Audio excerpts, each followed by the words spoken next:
Morgan Manufacturing is a defunct ride manufacturer known for their various roller coasters. Most of Morgan's coasters are of the hypercoaster variety, or a coaster that stands 200 to 299 feet in height, though there are some exceptions. Now unfortunately, the manufacturer is no longer around with us, but they have formulated the popular ride manufacturer Chance Rides. In addition to this far more successful company, Morgan also left behind some solid screen machines. And throughout my theme park travels, I've been fortunate enough to experience all 8 Morgan roller coasters in North America and 8 of the 9 built worldwide. The only Morgan coaster I still need to ride is Steel Dragon 2000 at Nagashima Spa Land in Japan, which I hope to experience within the next few years. For now though, I'll be ranking all of the Morgan roller coasters in North America. The last thing I want to point out before we dive in is that this is all my personal opinion and that you should definitely comment your Morgan coaster rankings down below. Also, if you could do me the favor of liking and subscribing below, that would mean the world to me as well. But with that being said, let's dive right into the list. These are the Morgan roller coasters in North America, ranked from worst to best.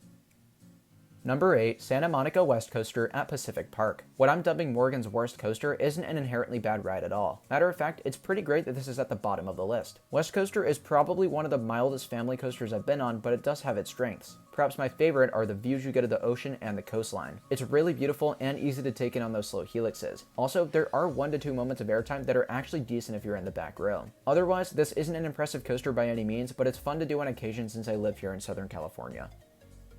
Number 7, Quicksilver Express at Gilroy Gardens. Morgan's second ever family coaster is also surprisingly their roughest coaster. I really don't know why this is the case, but it's not too bad at the end of the day. It's just that all Morgan's other coasters are about as smooth as can be. But otherwise, the company's only mine train has a pretty cool layout overall. It is by all means a terrain-driven attraction, so its course is integrated beautifully into the surrounding landscape. Now, it doesn't have much competition, but this quirky attraction has got to be the best ride at Gilroy Gardens.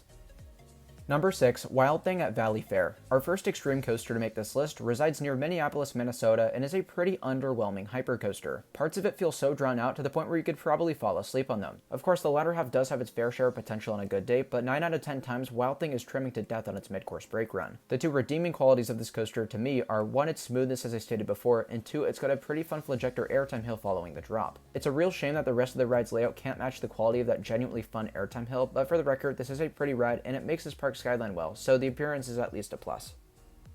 Number 5, Mamba at Worlds of Fun. Heading down to Kansas City, Missouri is a coaster that rides strikingly similar to Wild Thing. The ride has its share of dead spots and a lot of its elements have wasted potential. Plus, the mid-course brake run is always hitting hard on this ride. The reason it is superior to Wild Thing in my opinion is the layout. The out and back course does have its pros, like the decent floater airtime on the first few hills and solid positive G-forces on the helix. But all things considered, I can't say I was too impressed by Mamba, especially after riding the following coaster on this list. Number 4, Steel Force at Dorney Park. While this isn't talked about often, Steel Force's layout is almost 100% identical to Mamba's. The reason I say this ride is better is because its mid-course brake run is never trimming as hard as that ride. It still takes away a bit of speed in the second half, but not to the extent where you can't feel any airtime. Compare that to Mamba or Wild Thing where your butt literally does not come out of the seat, and yeah, it's better. But otherwise, it's another middle-of-the-road hypercoaster. It has all the same pros as Mamba, but it definitely could be stronger overall. I do enjoy Steel Force when I visit Dorney Park, and on a good day, it's probably the best ride there, but yeah, I can't say it's anything to shout at. Number 3, Steel Eel at SeaWorld San Antonio. The entire top 3 on this list are filled with coasters that I absolutely love. In other words, there is a huge jump from 4 to 3 on this list that I'm guessing would have been filled by Steel Dragon 2000 in Japan, but who knows, maybe that would have been good enough to be the top 3. Anyways, Steel Eel is a coaster that looks like it would ride similar to the past 3 coasters we've talked about, but for whatever reason, the profiling on the first few hills send you flying out of your seat. That's the first thing I love about this ride. Another one is that the mid-course brake run, even when it's hitting hard, is elevated so high off the ground. This means that regardless of the trims, you'll have plenty of speed in the return leg, which is also a huge highlight of the ride. This coaster is just filled to the brim with flagector airtime, and in my opinion, that's what makes it the standout attraction at SeaWorld San Antonio.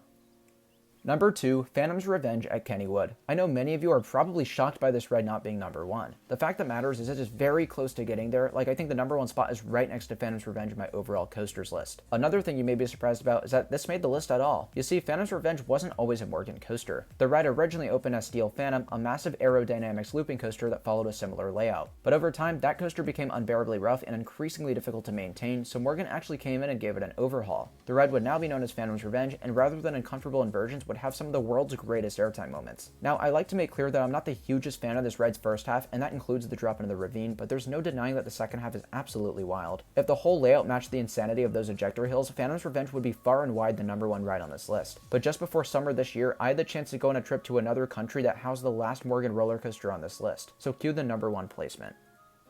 Number 1, Superman El Ultima Escape at Six Flags Mexico. Yep, that's right, the best coaster Morgan ever built is not in the United States, it's actually in Mexico City, Mexico. With it being the country's tallest and fastest roller coaster, it's gotta hold up as a pretty great ride, which I can confirm it definitely is. Starting with that pre-lift section, you've got some speed and airtime before you even make it to the lift hill. Then you have one of the best views in any coaster rising up before the real action begins. From here on out, there is plenty of airtime and downright terrifying laterals throughout the course. So much so that this ride may have the best laterals of any steel coaster I've been on. And back to the airtime, it's not like the other Morgans that give floater at best. Every hill in this ride gives sustained ejector the whole way through. Plus, this ride pulls a share of positive G's, runs completely trimless, and is the perfect balance of smoothness. To be honest, this is the perfect hypercoaster, and in my opinion, the best roller coaster Morgan ever built. So I think you've all learned by now that Morgan didn't build a lot of roller coasters, but they did have some pretty good stuff here in North America. Ranking them did prove to be a bit of a challenge, so if you could do me the favor of liking and subscribing below, that would mean the world to me. Also, don't forget to leave a comment for how you'd rank the Morgan coasters that you've been on. Now with that being said, I hope you all enjoyed the video, and I'll see you very soon. Bye guys.